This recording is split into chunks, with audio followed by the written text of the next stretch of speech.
Bonjour à tous. Bonjour à tous. Donc, on se retrouve pour la suite du chapitre 4 de la campagne de Léon et d'Elena. Donc, nous étions arrivés au marché chinois, puisque nous sommes maintenant en Chine. Donc, après le passage de l'avion et après avoir combattu le boss qui poursuit Jake et Sherry pendant tout le long de leur campagne à eux, nous voici donc dans un lieu très stressant. Alors normalement, à moins que j'ai commis l'erreur de prendre l'emblème à la dernière vidéo, enfin à la vidéo précédente, parce que normalement il y a un emblème là. Sur le toit il y a un emblème, le troisième emblème se trouve là. Bon, bah apparemment j'ai dû le prendre dans la vidéo précédente. Petit détail, attendez, je vais diminuer le son du jeu parce que sinon on va entendre le jeu au-dessus de ma voix. Donc j'espère cette fois-ci avoir bien cadré ma caméra. Excusez-moi pour la vidéo précédente, ma caméra avait glissé et du coup ça donnait un petit effet bancal. En fait j'avais essayé de faire zoom pour éviter les bordes noires. J'ai réussi à éliminer la bande noire du haut mais pas celle du bas. Donc toutes mes excuses par rapport à ça. Donc ce que je voulais dire aussi dans la vidéo, si je me souviens bien, c'est la petite frustration ici dans le marché chinois, c'est qu'il est super bien, détaillé. Le seul petit problème, c'est qu'il n'y a pas grand chose à trouver dedans. L'interactivité avec les décors sont un peu trop limitées. Même s'il y en a, vous avez des choses à trouver, des caisses, des points d'habilité, des munitions bien évidemment, mais pour un truc aussi détaillé, je trouve que voilà, il manque quand même un petit peu de. C'est pas comme dans le Resident Evil 4, ou même avoir fait plusieurs parties, vous arrivez encore de trouver des munitions et des herbes, par exemple, qui étaient cachées, qu'on avait ratées. Ici, je pense que j'ai vraiment bien fouillé ce marché, et je ne pense pas être passé à côté de grand chose. Alors là, on a des créatures très spéciales. Alors je vous conseille de les fouiller en mode découverte. Parce que comme vous le constatez, elles peuvent se régénérer. Enfin, se recomposer plus exactement. Ça fait un peu penser au Regeneratores du 4. Elles ont vraiment une... Oh, pas si près. Sauf que quand vous avez suffisamment de munitions, vous pouvez les tuer. Elles ne sont pas increvables, contrairement à ce qu'on pourrait croire, et heureusement d'ailleurs, parce que dans un chapitre beaucoup plus loin, notamment dans la campagne de Jake et Sherry, quand on recroise ces créatures, il y en a tellement que si elles étaient increvables, ce serait quand même relativement chaud. Alors ici on coupe le courant, histoire de ne pas se faire juter, bêtement. Il y a une sacrée ambiance, parce que vous n'avez pas le son, et j'en suis désolé, mais sinon on va vraiment pas m'entendre comme ça, mais il y a à chaque fois qu'un de ces monstres apparaît, vous avez une musique vraiment stressante. Et la première fois qu'on fait ce passage, je peux vous dire qu'on n'emmène pas l'arche. Alors là, c'est le truc détestable, des petites mains qui traînent. Vous voyez, ils continuent de bouger même quand ils sont morts. C'est horrible, c'est tout simplement horrible. Et la première fois qu'on fait en mode découverte, je peux vous dire qu'on n'emmène pas large et qu'il vaut mieux fuir. Donc ici, évidemment, l'astuce, c'est d'utiliser le GPS pour vous y retrouver, parce que sinon vous tournez en rond pour chercher votre chemin pendant de longues minutes. Et pour ceux qui veulent avoir un rang S, comme ça, n'oubliez pas que le temps pour finir un chapitre est déterminant. Donc, si vous perdez beaucoup de temps, bien sûr, en découverte, c'est pas fait pour tracer, c'est fait pour chercher, comme ici, par exemple, vous voyez, vous avez une caisse pour des points d'habilité, des choses comme ça. Vous avez quand même des petites choses à trouver à gauche, à droite. Donc, évidemment, en mode découverte, on ne cherche pas non plus à avoir en S, c'est tout à fait logique. Par contre, après, si vous voulez, pour ceux que ça intéresse de faire des performances, d'avoir le rang S, eh ben voilà, le temps pour finir un chapitre est important. Et c'est souvent ce truc qui vous pénalise, si ce n'est aussi la précision qui pose souvent un problème. À chaque fois qu'on entend la musique, c'est qu'il y a un monstre qui arrive. Moi j'entends la musique, peut-être pas vous, mais moi je l'entends. Bon, je ne le vois pas. J'espère qu'il ne m'attend pas bêtement en bas. Je me méfie quand même, hein, malgré que je connais par cœur maintenant ce jeu, je ne peux quand même pas m'empêcher d'avoir une petite pointe de stress en voyant ces espèces d'horribles choses m'arriver dessus. Ouais, c'est bon, bah oui. Ah d'accord. Je me retrouve automatiquement dans... Donc comme je vous l'ai dit, évidemment, je ne cherche pas toutes les caisses. N'oubliez pas que je suis limité dans le temps. Ouh, il y a une main qui m'arrive dessus, derrière moi, je n'aime pas ça. Je déteste ça. Alors, je ne sais pas ce qu'ils ont. Voilà, ça c'est la main de la famille Adams. Truc vraiment détestable. Je l'avais vu en plus hein, pendant... Ça va, eux, ils sont morts. Ouais. Bon. C'est horrible quoi. Ils ont voulu imiter aussi la respiration asthmatique. Ah, ce qui m'a fait sursauter. Ils ont voulu imiter la respiration asthmatique des régénérateurs. Allez! S'il y a une chose que je supporte pas, c'est ces mains à la con. Ça y est, oui. Ah, c'est toi. Je cru que c'était une de ces créatures qui arrivait. C'était Elena. Non, sérieux, franchement, ce passage est vraiment très, très, très, très stressant. Donc, on prend la poudre des scores. Oh ouais, mais... Ah, pas maintenant, pas maintenant, pas maintenant. C'est pas une bonne idée de devoir recharger juste quand cette saloperie est sous nos pieds.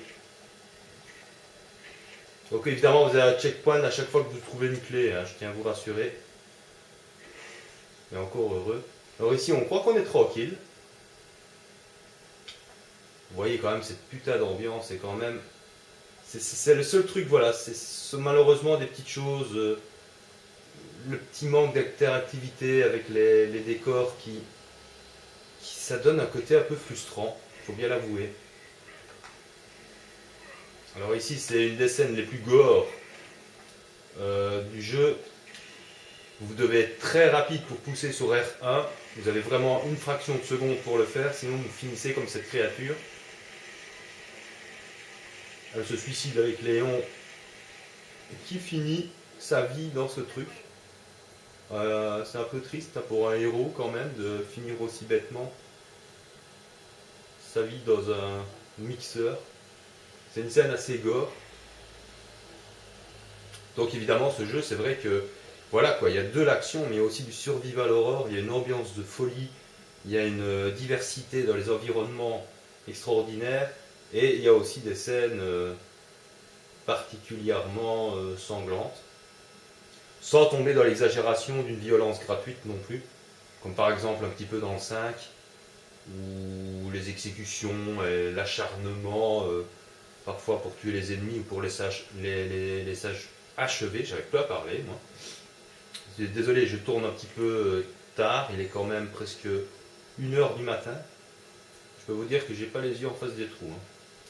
Donc je vous laisse toujours les cinématiques. J'espère que je serai dans... Enfin, je vais peut-être passer cette cinématique parce qu'il y a une cinématique un peu plus tard qui est beaucoup plus importante. Donc ici on a aperçu, semble-t-il, à Daong. J'ai bien dit ça en bleu. Alors là, on va avoir un gros clin d'œil au film de... Je ne me rappelle plus du réalisateur, mais c'est les films avec Mila Jovovich, qui n'ont rien à voir avec les jeux. Mais en même temps, les Capcom, apparemment ça leur plaît, les films avec Mila Jovovich. Donc ils n'arrêtent pas de faire des clins d'œil à ces films-là. Et voilà, pour tous ceux qui connaissent les films, eh ben, vous avez ce petit passage avec les lasers qui vous rappelle le fameux Resident Evil 1 avec la belle Mila. Alors j'aimerais quand même bien casser le truc. Alors là c'est scripté malheureusement. Comme par hasard, c'est Chris Redfield et son copain qui prennent l'ascenseur avant nous. On peut aller aussi vite qu'on veut, c'est inévitable. C'est par où? C'est par là. Alors, ici on a vraiment une scène très sympathique avec la caméra fixe.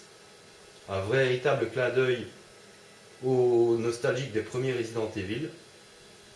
Là, vous voyez ici, c'est assez sympathique. Le problème, c'est qu'ils vont rajouter ce truc de caméra fixe dans les autres campagnes au plus mauvais moment pour des scènes d'action, enfin des scènes de fuite, plus exactement. Et là, je peux vous dire que c'est pas une bonne idée. Parce qu'est-ce qu'on peut rager quand on ne connaît pas le chemin par cœur, sur le bout des doigts? Je peux vous dire que c'est vraiment énervant. C'est des morts stupides. Donc pour ceux qui veulent faire des performances et avoir leur rang S, eh ben, c'est toujours un petit peu frustrant de mourir comme ça bêtement, de bien jouer, mais d'avoir à cause de ce truc de caméra fixe, eh ben, de crever d'un coup, tout simplement. Donc ici je casse les caisses même si les munitions ne m'intéressent pas. Vous voyez que vous pouvez faire le plein de munitions en mode découverte quand même, hein, c'est conseillé. Il y avait un spray de premier secours que je n'ai pas su prendre, mais j'en ai déjà 9. Donc je ne vais pas jeter quelque chose de mon inventaire pour prendre un spray supplémentaire. Alors ici on est coincé dans une pièce avec l'astuce qu'il faut rester plus ou moins sur la gauche, donc ici, pour permettre à Elena, qui est aidée par Hannigan de loin, de désactiver, d'activer plutôt l'ouverture de la porte. Si vous voyez, quand vous faites toucher, normalement l'astuce aussi c'est de... Mais là c'est pas ma faute, c'est sûrement Elena qui s'est foutue sur un de ces objets. Parce que normalement l'astuce c'est de les toucher et de vite continuer de courir. Comme ça ils explosent dès qu'on les frôle et qu'on les touche. Enfin qu'on les touche forcément si on les frôle. Voilà, ils se mettent à briller en rouge et ils explosent. Donc vous voyez là, il y a Adawong qui s'amuse à activer ces trucs-là. Mais bon, ce n'est peut-être pas Adawong. D'ailleurs, petite anecdote, elle est habillée différemment hein, que dans les premiers chapitres avec Léon et Elena. Et pour petite information, dans la campagne de Chris Redfield, on voit vraiment qu'il y a deux Adawong, puisque Chris Redfield passe son temps à croiser les deux, en fait. Sauf qu'il a de la merde dans les yeux, parce qu'il n'est pas capable de réaliser qu'ils ne sont pas habillés de la même façon. Donc il ne se pose même pas de questions. Il aperçoit Adawong habillé en rouge, et puis 2 secondes après, il voit une Adawong habillée en bleu. Et pour lui, c'est les mêmes nanas, quoi. C'est quand même un militaire à la base, hein, donc il devrait quand même avoir un minimum le coup d'œil. Voilà, là c'est inévitable aussi, on se prend tout dans la figure.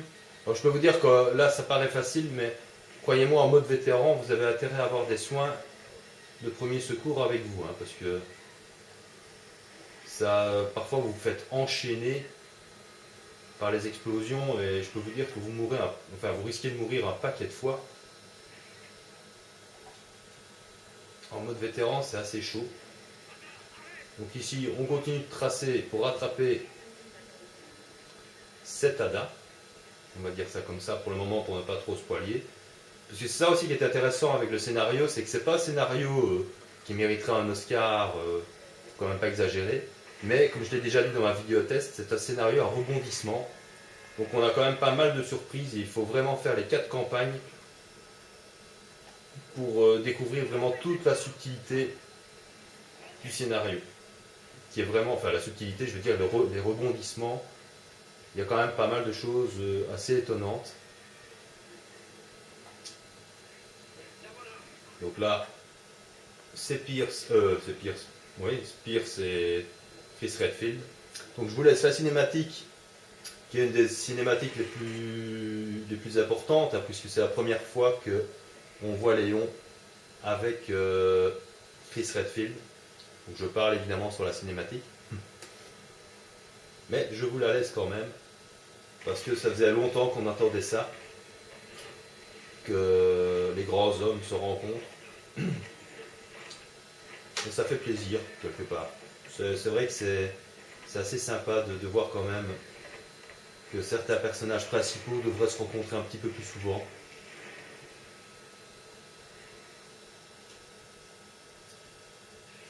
Alors là, on comprend que Chris Redfield a évidemment la haine pour Ada Wong. Quand on fait sa campagne, les 2 premiers chapitres, qui se passent 6 mois auparavant, bah, cet Ada Wong-là, en tout cas, a quelque chose à voir avec la mort de tous ces hommes. Donc on comprend qu'il a la haine pour cette femme, il ne comprend pas que Léon la protège. D'ailleurs, Léon fait une belle erreur, là, l'air de rien.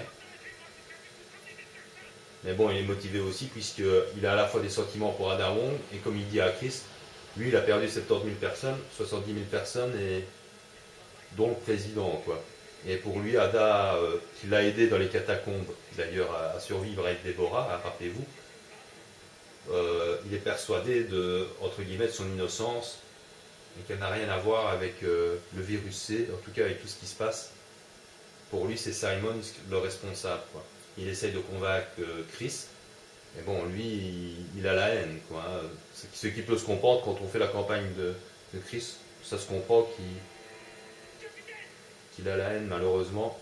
Mais bon, il se trompe lui aussi, comme je l'ai dit. Pas capable de faire la différence entre des vêtements différents. Sans compter d'ailleurs que c'est un peu bizarre que entre guillemets, la vraie Ada Wong n'a pas changé de vêtements. Parce que si vous avez remarqué, Léon et Elena se sont changés là, depuis qu'ils sont arrivés à Rochine. Ils ont pris une douche et ils se sont changés avant de prendre l'avion. C'est d'ailleurs dans les figurines, vous pouvez avoir, une fois que vous avez fini ce chapitre, vous pouvez pousser sur L2 ou sur R2 et vous avez les figurines alternatives avec leurs uniformes différents. Donc ici Léon dit qu'à Chris que bon, il sait qu'il fera ce qu'il faut faire, quoi. Il se doute bien qu'il va tuer Ada. Et lui, bon, il a décidé de s'occuper de Simons.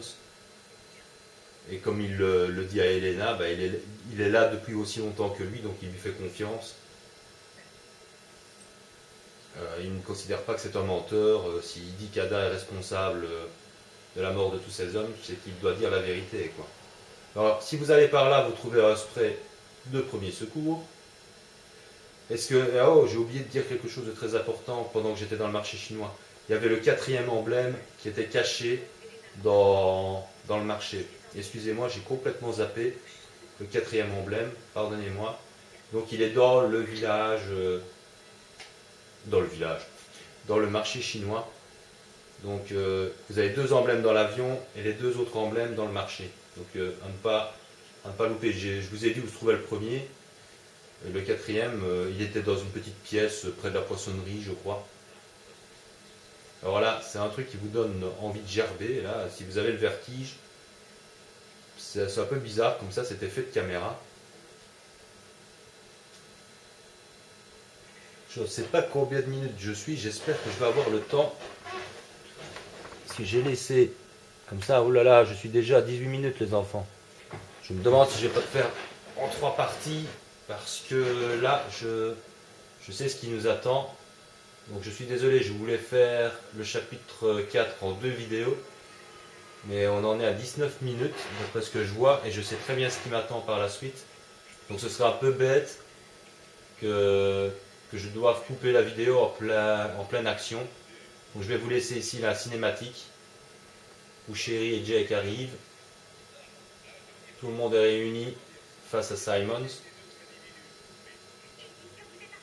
Et je vous laisse, tiens, là, je vais vous augmenter le son. Voilà, comme ça vous pourrez écouter. Uniquement pour le bien des États-Unis et de la sécurité mondiale. Je vois pas comment la mort du président pourrait profiter au pays. Le président est mort? Oui, mais c'est Léon qu'il faut remercier pour ça. Soyez maudit, Simmons! Débarrassez-moi de vous.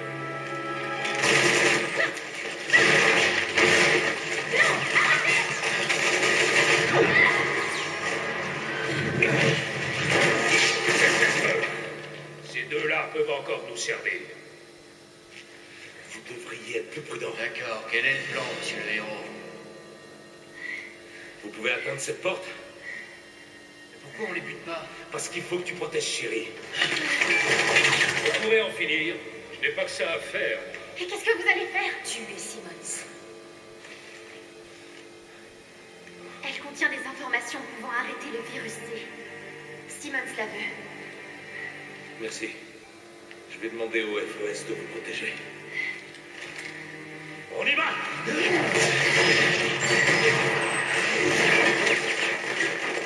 À l'esprit des hommes dehors.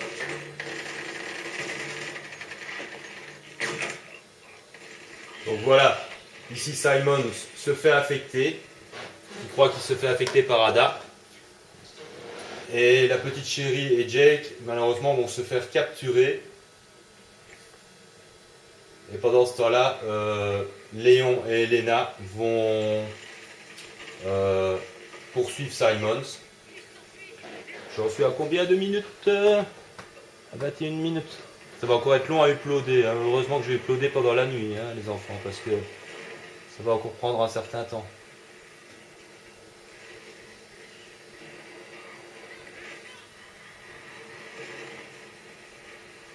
Donc voilà, j'espère que j'aurai bien cadré. Je vais m'arrêter ici au moment du chargement, hein, du checkpoint. Je reprendrai ici. Et bon, le combat final du chapitre 4 est assez long, donc c'est impossible de le faire en 4 minutes. Donc je vais m'arrêter ici, c'est une sauvegarde, si j'ai bien vu. Il me reste à vous remercier, à souhaiter la bienvenue à Genouillade. J'espère ne pas écorcher ton pseudo. Merci de t'être abonné, merci pour ton commentaire. Bienvenue sur ma chaîne, en tout cas, j'espère que cette vidéo te plaira et vous plaira donc à tous ceux qui regardent. N'hésitez pas à me laisser des commentaires, j'y réponds toujours avec plaisir. Sur ce, je vous dis à bientôt, portez-vous bien, n'ayez pas trop froid parce qu'on commence à être en automne. Et prenez soin de ceux que vous aimez. Bye bye. Les points d'habilité des munitions, bien évidemment, mais pour un truc aussi détaillé, je trouve que voilà, il manque quand même un petit peu de. C'est pas comme dans le Resident Evil 4, ou même avoir fait plusieurs parties, vous arrivez encore de trouver des munitions et des herbes, par exemple, qui étaient cachées, qu'on avait ratées. Ici, je pense que j'ai vraiment bien fouillé ce marché. Je ne pense pas être passé à côté de grand chose. Alors là, on a des créatures. Bonjour à tous. Bonjour à tous. Donc, on se retrouve pour la suite du chapitre 4 de la campagne de Léon et d'Elena. Donc, nous étions arrivés au marché chinois, puisque nous sommes maintenant en Chine. Donc après le passage de l'avion et après avoir combattu le boss qui poursuit Jake et Chérie pendant tout le long de leur campagne, oh mais pas celle du bas. Donc toutes mes excuses par rapport à ça. Donc ce que je voulais dire aussi dans la vidéo, si je me souviens bien, c'est la petite frustration ici dans le marché chinois, c'est qu'il est super bien, comment dire, détaillé. Le seul petit problème, c'est qu'il n'y a pas grand chose à trouver dedans. L'interactivité avec les décors sont un peu trop limitées. Même s'il y en a, hein, vous avez des choses à trouver, des caisses, ah oui, petit détail, attendez, je vais diminuer le son du jeu parce que sinon on va entendre le jeu au-dessus de ma voix. Donc j'espère cette fois-ci avoir bien cadré ma caméra, hein. Excusez-moi pour la vidéo précédente, ma caméra avait glissé et du coup ça donnait un petit effet bancal. En fait j'avais essayé de faire zoom pour éviter les bordes noires. J'ai réussi à éliminer la borde noire du haut à eux.